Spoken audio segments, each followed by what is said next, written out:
Nuevamente, bienvenidos a su programa estelar Hablemos de la Biblia. Un programa que presenta un mensaje de paz, de seguridad y de amor.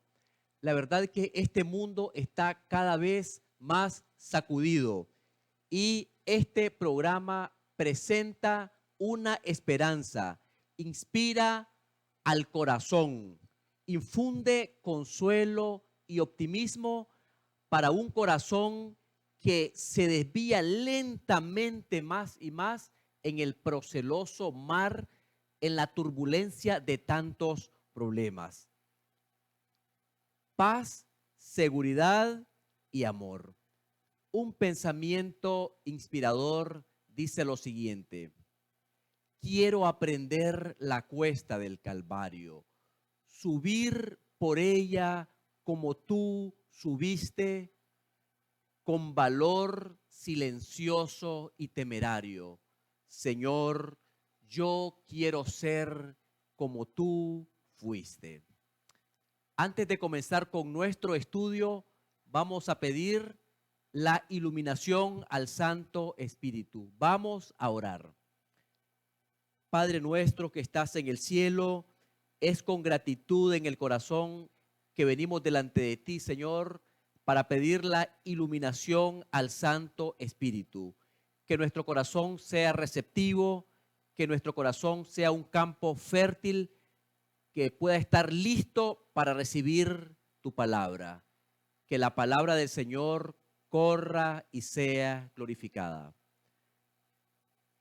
Una bendición especial por cada amigo oyente. En el nombre de Jesús, amén. Para hoy, nuestro estudio lo he dado en llamar resultados de la transgresión. Resultados de la transgresión. Entre las causas primarias que indujeron a Salomón a practicar el despilfarro y la opresión, se destacaba el hecho de que no conservó ni fomentó el espíritu de abnegación. Abnegación es la negación del individuo en el sentido de renunciar a sí mismo y a los intereses personales. Es negarse a sí mismo.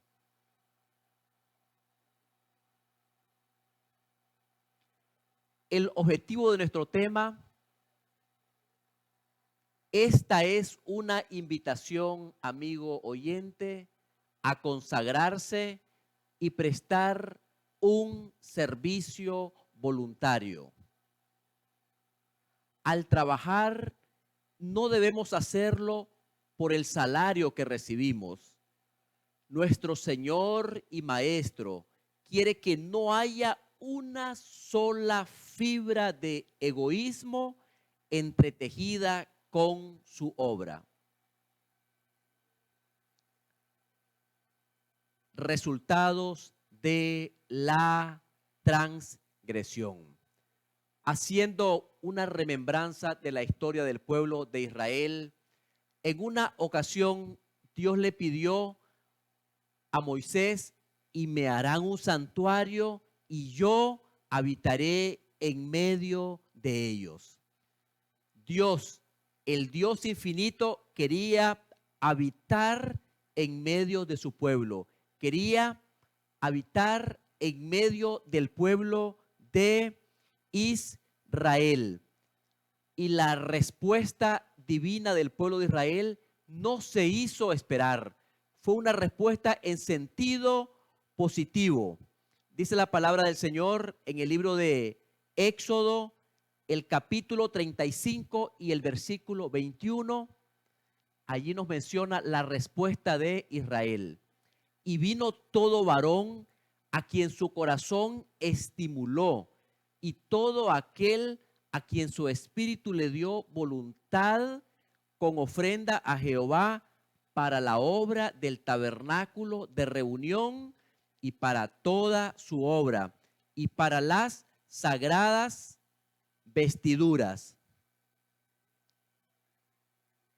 Todos los hijos de Israel se presentaron ante el Señor con dones apropiados. Dice el texto inspirado que vino todo varón a quien su corazón estimuló y vinieron con ofrendas delante del Señor.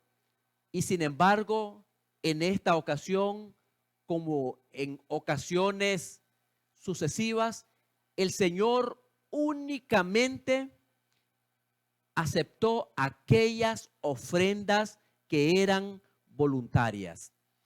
En el caso de la construcción del templo de Moisés, que lo erigió en el desierto, y en la construcción del templo de Salomón, se hizo necesario grandes y extensos preparativos para la construcción del santuario. Se necesitaban grandes cantidades, un acopio muy grande de grandes materiales preciosos. Pero el Señor aceptó solamente aceptó las ofrendas voluntarias. Y aquí, mi estimado amigo, hay una lección muy importante, una lección objetiva. Y es que el Señor únicamente acepta un servicio voluntario de nuestro corazón para su obra. El Señor no requiere que demos un sacrificio de manera forzada, sino un servicio que fluye del corazón. De todo varón que la diere de su voluntad de corazón, tomaréis mi ofrenda. Solamente de una ofrenda voluntaria. La devoción a Dios y un espíritu de sacrificio eran los primeros requisitos para poder preparar una morada para el Altísimo. Eso cuando Moisés dio instrucciones al pueblo para construir el santuario, que era una especie de tienda en el desierto. Otra invitación similar la encontramos varios siglos después, en el tiempo del rey Salomón. Y fue una invitación similar para manifestar abnegación. Y esto se hizo cuando el rey David entregó a su hijo Salomón la responsabilidad para la construcción del templo dedicado a Jehová. David preguntó a la multitud congregada: ¿y quién quiere hacer hoy ofrenda a Jehová? Esta es una invitación que también es válida en pleno siglo XXI. El Señor te está llamando a un servicio voluntario, a prestar un servicio que nace del corazón. Dice la historia bíblica que para la construcción del templo o la tienda de campaña de Moisés, el Señor utilizó a personas a las cuales Él les dio un gran talento. Para la construcción del tabernáculo en el desierto, ciertos hombres escogidos fueron dotados especialmente por Dios de una habilidad y sabiduría especiales. Debemos tener en cuenta que todo don perfecto, toda buena dádiva y todo don perfecto proviene de Dios, del Padre de las luces, en el cual no hay mudanza ni sombra de variación. Dios en su amor infinito ha tenido a bien dar a algunas personas algunas habilidades especiales en la soberanía del Señor. Porque debes recordar que Dios es el soberano de los reyes de la tierra. Una de sus cualidades es que Él es soberano y Él actúa en consecuencia. Así que Dios dio dones especiales a los hijos de los hombres. Y dijo Moisés a los hijos de Israel: mirad, Jehová ha escogido a Bezaleel de la tribu de Judá y lo ha henchido de espíritu de Dios en sabiduría, en inteligencia y en ciencia y en todo artificio. Aquí tenemos a un hombre que Dios lo había dotado de talento especial.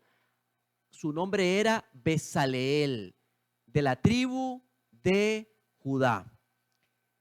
Y ha puesto en su corazón el que pueda enseñar, así él como a Oliab, de la tribu de Dan. Y los ha henchido de sabiduría y de corazón para que hagan toda obra de artificio. Aquí tenemos a dos personas a las cuales Dios dotó de talentos especiales.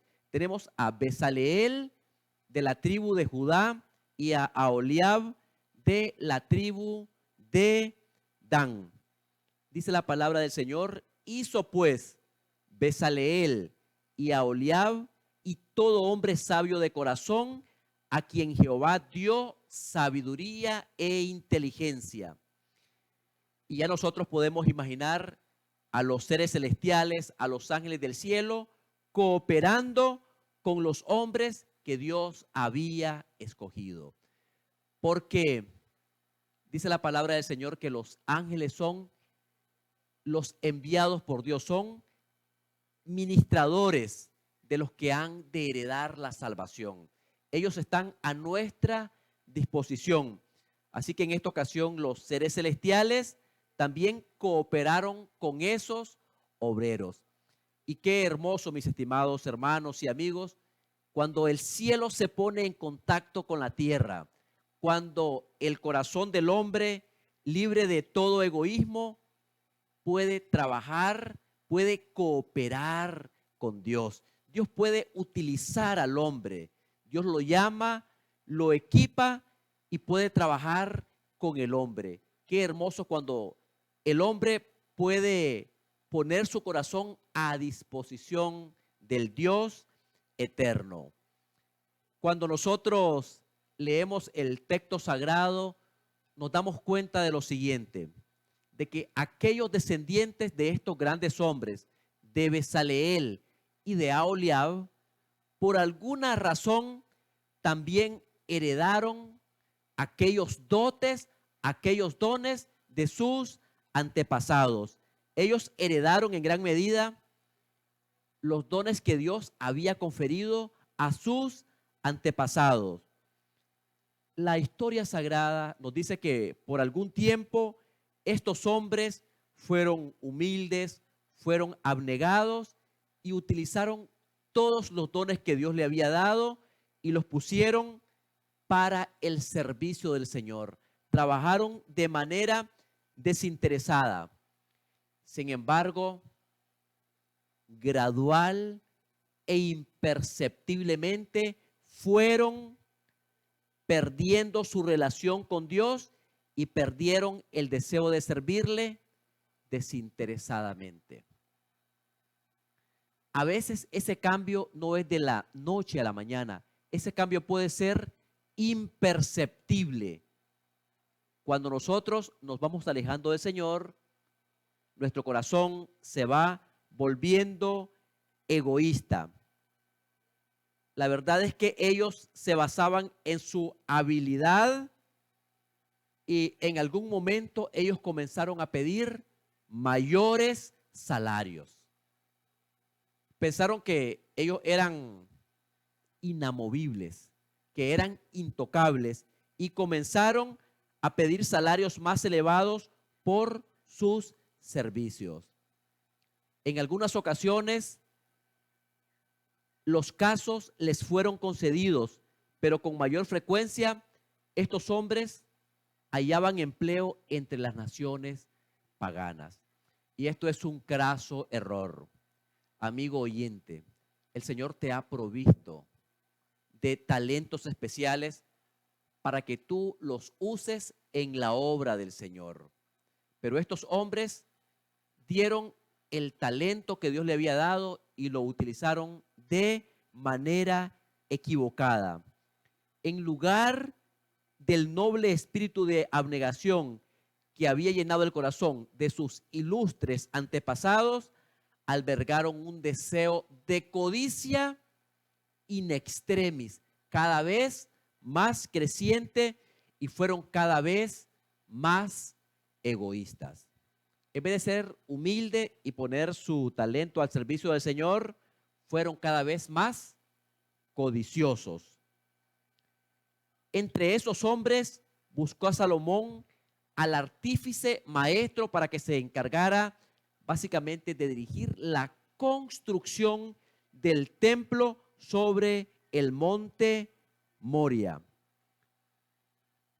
Tanto el rey David como Dios habían confiado en el rey Salomón, en el joven monarca, toda la confianza del cielo. Le habían dado todas las indicaciones para que él comenzara una obra tan titánica. Se le habían dado todas las especificaciones minuciosas por escrito acerca de la construcción. Salomón, en vez de buscar el consejo de los hombres, Salomón hubiera aprovechado la oportunidad, hubiera ido a Dios en oración, hubiera pedido sabiduría como la pidió al principio de su reinado, estando en Gabaón. Hubiera pedido sabiduría al Dios del cielo y seguramente Dios le hubiera trazado el plan de acción, el curso de acción para la construcción, y se hubiera ahorrado grandes problemas. Podía haber solicitado con fe a Dios que le diese ayudantes consagrados, pero Salomón desperdició la oportunidad para ejercer fe en el Dios Altísimo. Cada vez que tú y yo no ponemos en práctica la fe, nos vamos alejando cada vez más de Dios. Dice el texto sagrado que el rey Salomón no buscó la ayuda de Dios, no pidió el consejo divino, sino que solicitó al rey de Tiro un hombre hábil que sepa trabajar en oro, en plata y en metal y en hierro, en púrpura y en grano y en grana y en cárdeno, y que sepa esculpir con los maestros para enseñarles. Entonces no buscó el consejo divino. El rey fenicio, el rey de Tiro, llamado Hiram, envió a alguien para que le ayudara. El rey fenicio contestó la petición del rey Salomón enviando a un hombre llamado Hiram, hijo de una mujer de las hijas de Dan. En otras palabras, este Hiram era descendiente de Aholiab, que había ayudado a la construcción del templo de Moisés en el desierto. Este hombre se consideraba extraordinario y eventualmente comenzó a exigir salarios más elevados y comenzó a perder de vista la misión en la cual él estaba imbuido y empezó a olvidar el carácter santo de su trabajo.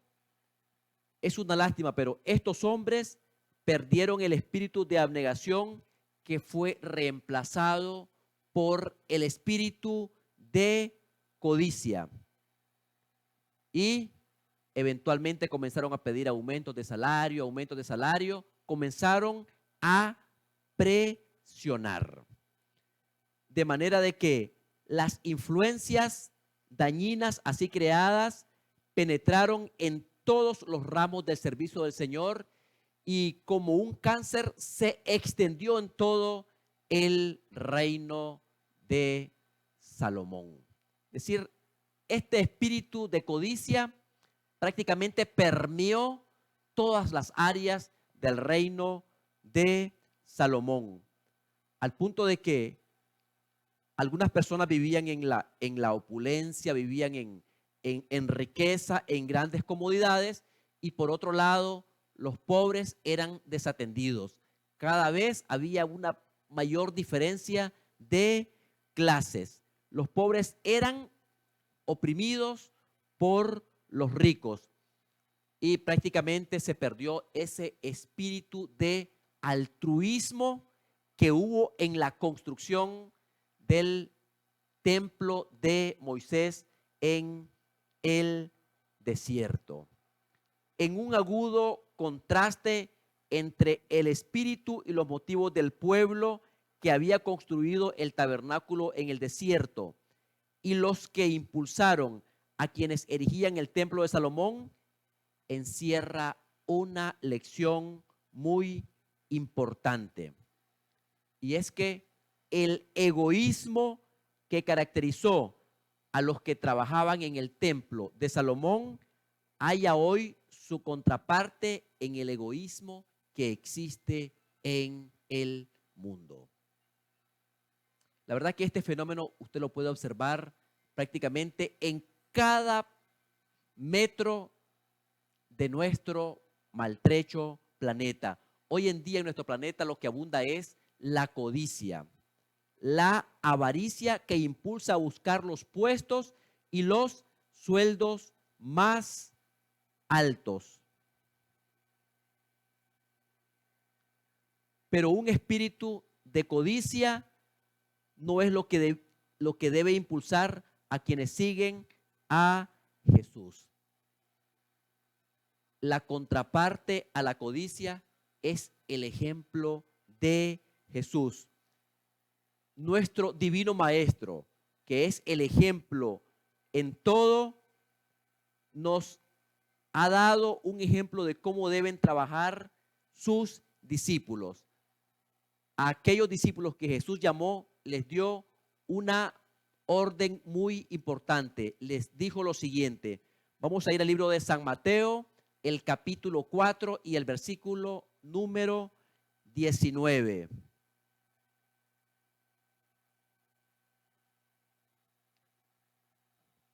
Y les dijo, venid en pos de mí y os haré pescadores de hombre.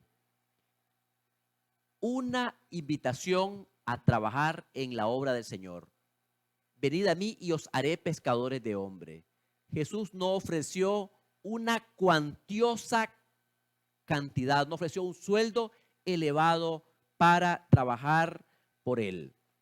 Desde un principio, la esencia del llamado de Jesús fue negación a sí mismo y un sacrificio en pro del Maestro. Al trabajar, no debemos hacerlo por el salario que recibimos, sino por amor. Debemos dedicar a nuestros esfuerzos el tacto y la habilidad, la exactitud y la sabiduría que el Dios de perfección exigió de los constructores del tabernáculo terrenal. Y sin embargo, debemos de saber que los mayores talentos o los servicios más brillantes son aceptables únicamente cuando el yo se coloca sobre el altar como un holocausto vivo. Cuando trabajamos en la causa del Señor, el yo, el egoísmo debe de ponerse a un lado.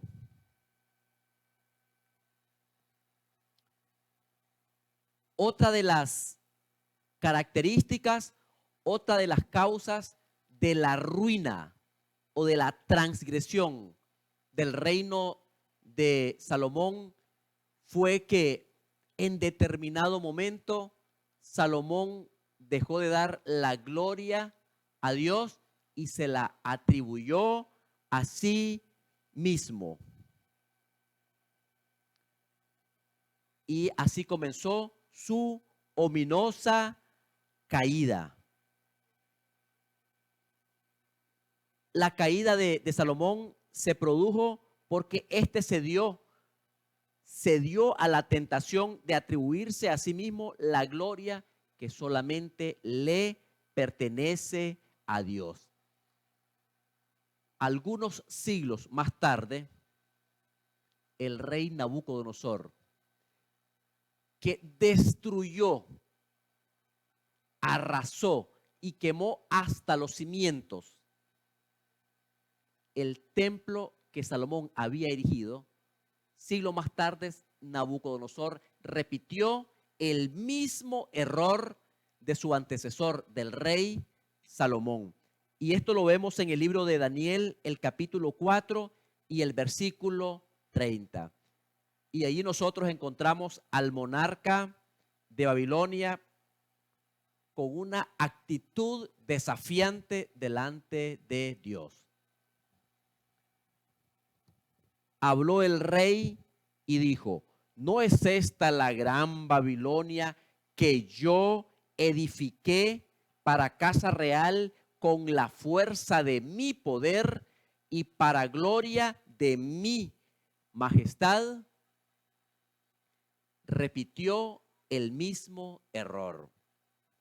El escritor de la Edad Media, Dante Alighieri, en su famosa obra La Divina Comedia, dice en uno de sus pensamientos: ay, la vanidad es mi pecado favorito. Y esa es una tendencia del ser humano, arrogarse para sí la gloria que solamente le pertenece al Señor. Y allí hubo un gran problema, tanto en Salomón como en el rey Nabucodonosor. Atribuirse la gloria que solamente le pertenece al Señor.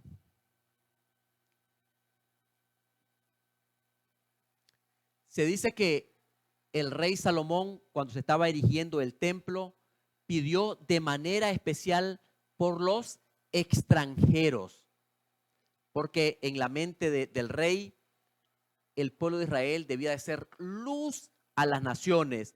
La idea era de que todos los pueblos de la tierra conozcan tu nombre y te teman como tu pueblo Israel, y entiendan que tu nombre es invocado sobre esta casa que yo edifiqué.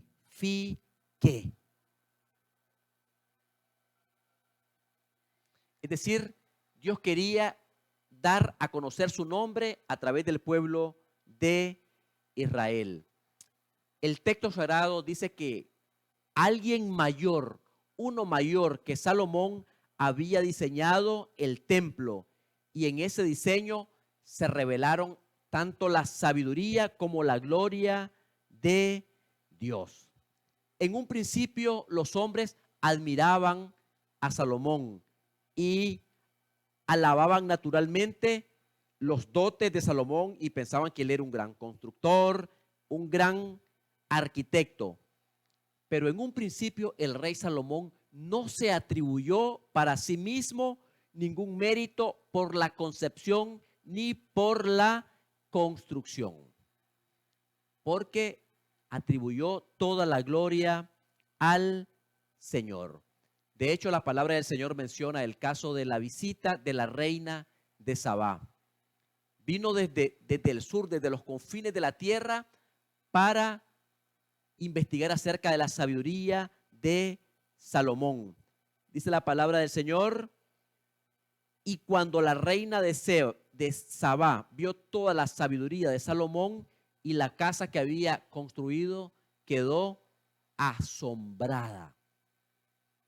Quedó asombrada, reconoció: verdad es lo que oí en mi tierra de tus cosas y de tu sabiduría, mas yo no lo creía hasta que he venido y mis ojos han visto que ni aún la mitad fue lo que se me dijo.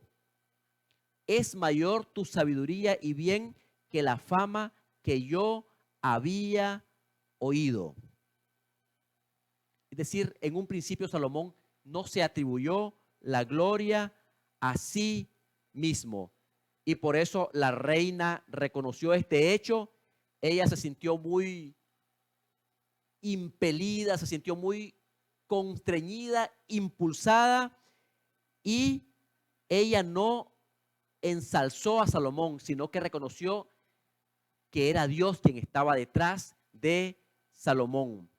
Al fin de la visita de la reina, ella había sido cabalmente enseñada por Salomón con respecto a la fuente de la sabiduría y la prosperidad. Y la reina entendió y ella exclamó: Jehová tu Dios sea bendito. Jehová tu Dios sea bendito, que se agradó de ti para ponerte en el trono de Israel, porque Jehová ha amado siempre a Israel y te ha puesto por rey para que hagas derecho y justicia.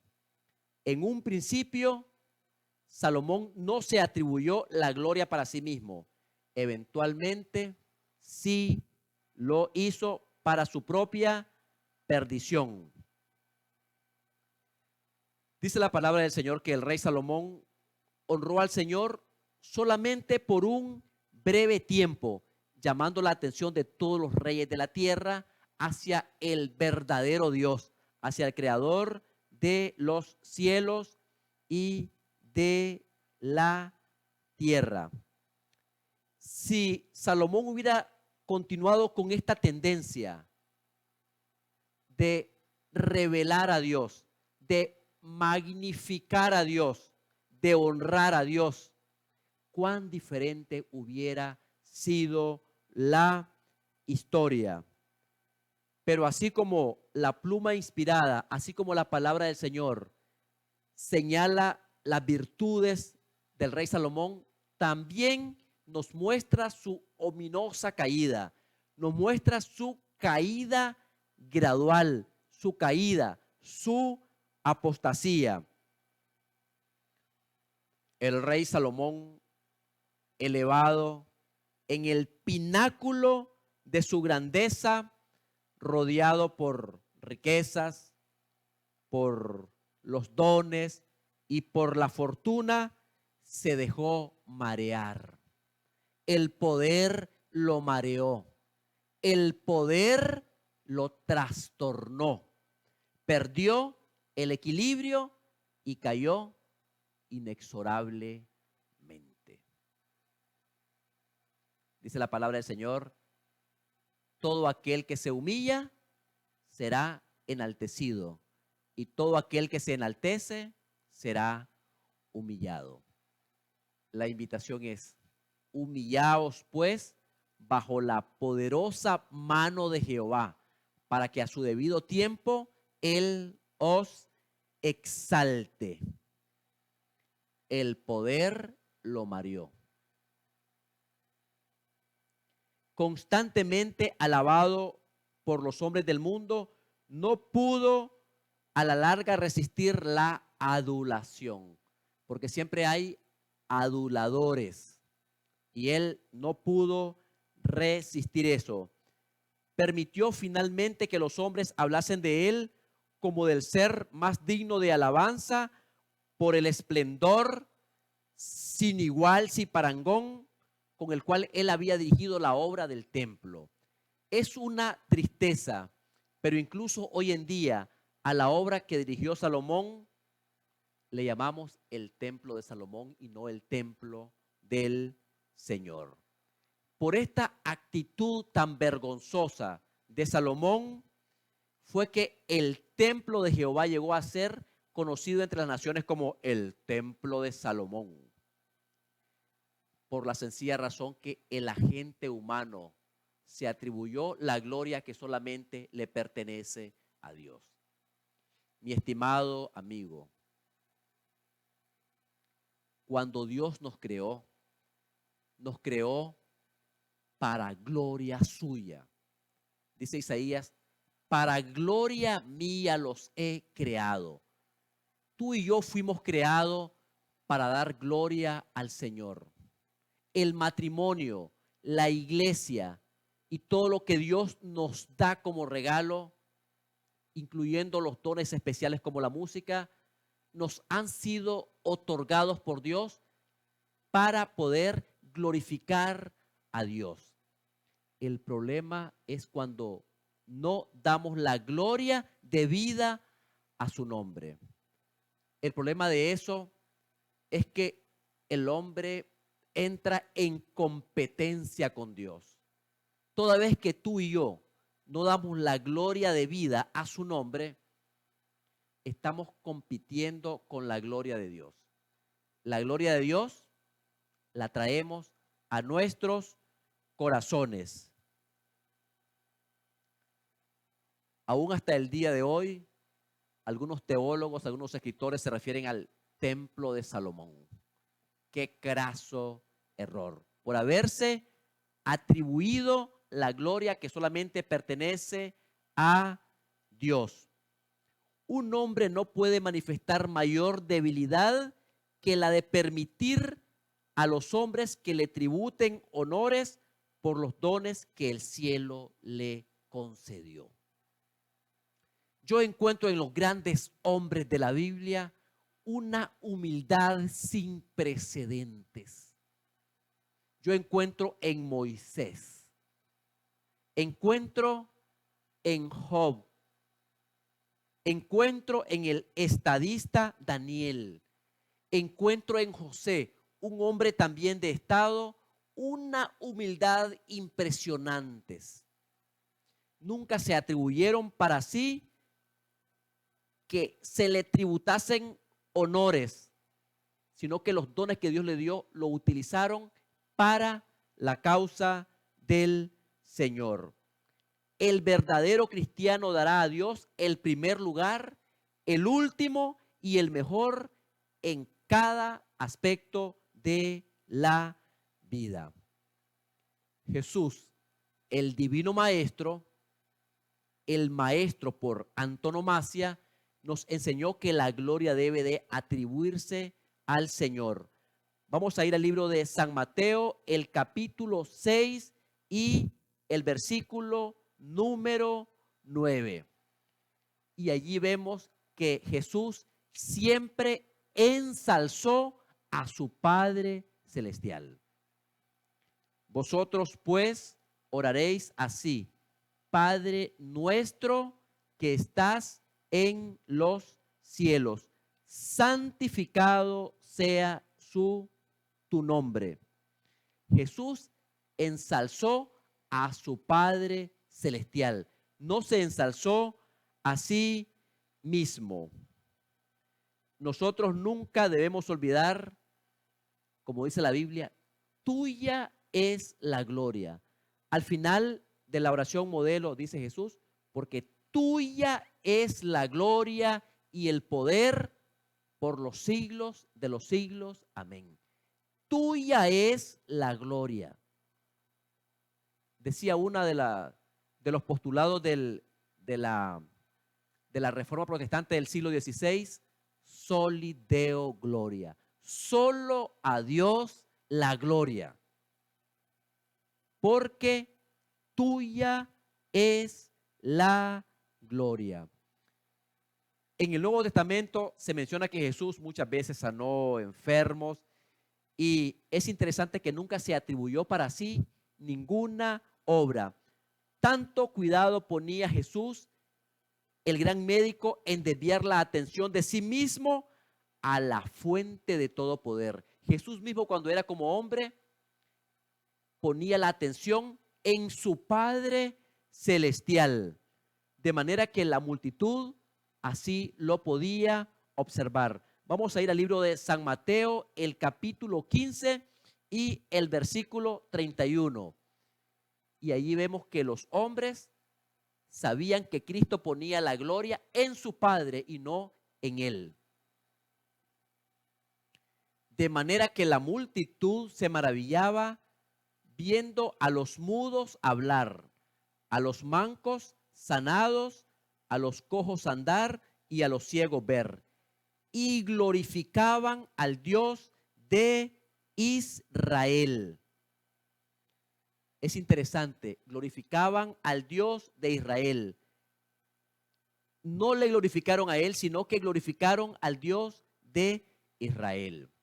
Jesús, nuestro modelo divino, cuando estuvo aquí en la tierra, él habló en una de sus grandes oraciones: yo te he glorificado en la tierra. Glorifica ahora a tu Hijo para que también tu Hijo te glorifique a ti. Para gloria mía los he creado. Toda vez que tú te atribuyes la gloria de Dios, quieres entrar en competencia con el Dios eterno. Qué arrogancia, qué insensatez del corazón del hombre. Jesús en su oración dijo: y yo les he manifestado tu nombre y lo manifestaré aún, para que el amor con que me has amado esté en ellos y yo en ellos. Vamos a ir a uno de los versículos más hermosos del Antiguo Testamento. Jeremías 9, 23 y 24. Y aquí nos dice a quién debemos de dar toda la gloria. Así dijo Jehová: no se alabe el sabio en su sabiduría, ni en su valentía se alabe el valiente, ni el rico se alabe en sus riquezas.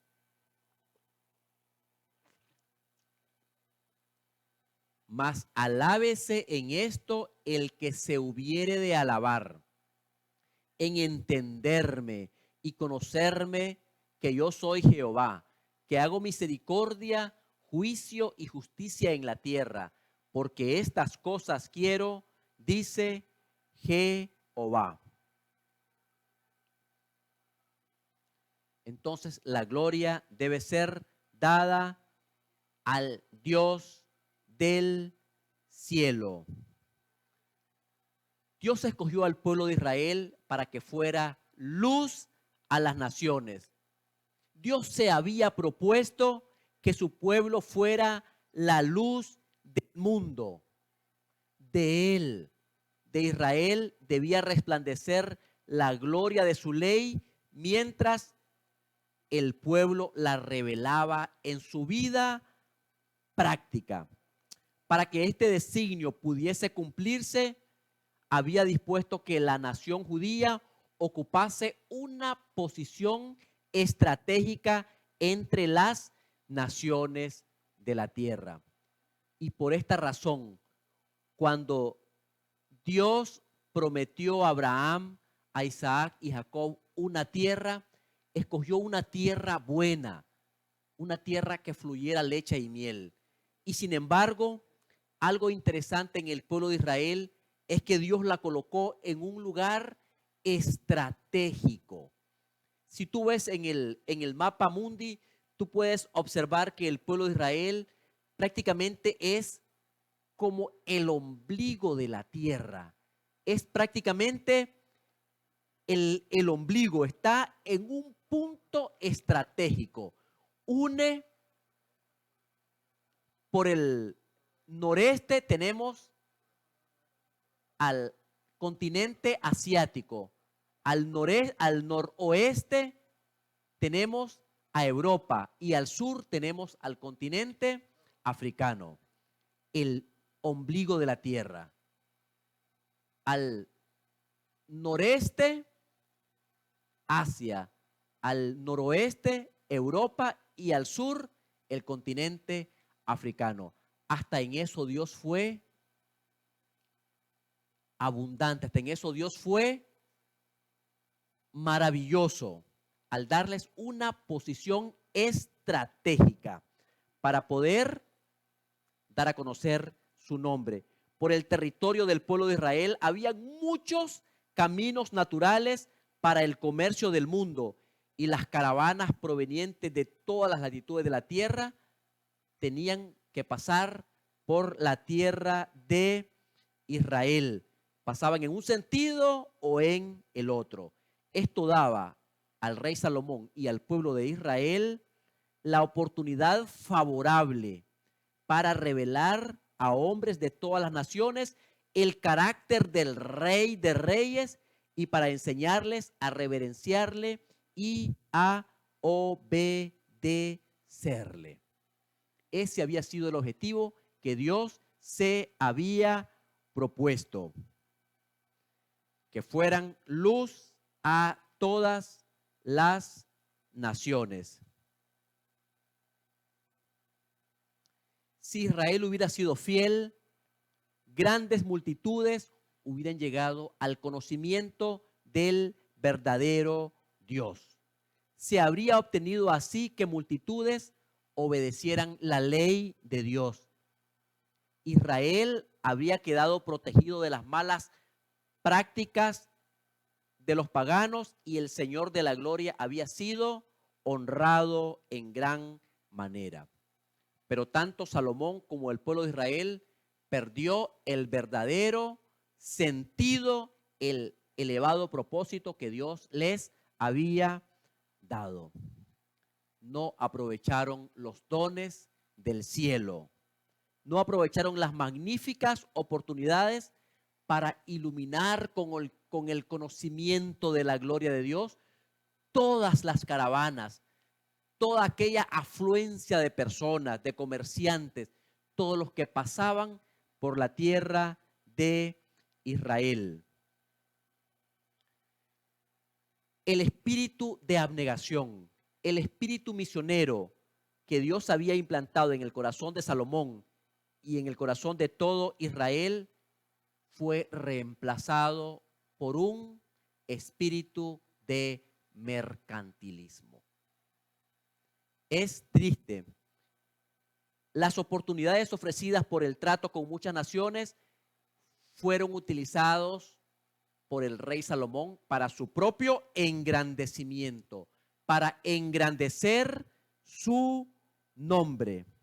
Salomón procuró utilizar su posición, que era envidiable, no para dar a conocer al Dios de Israel, sino que hizo todo lo contrario. Dice la palabra del Señor que todas las ciudades estratégicas fueron reconstruidas. Prácticamente lo que hizo Salomón fue fortalecer su situación política, edificando ciudades fortificadas en las cabeceras de los caminos dedicados al comercio.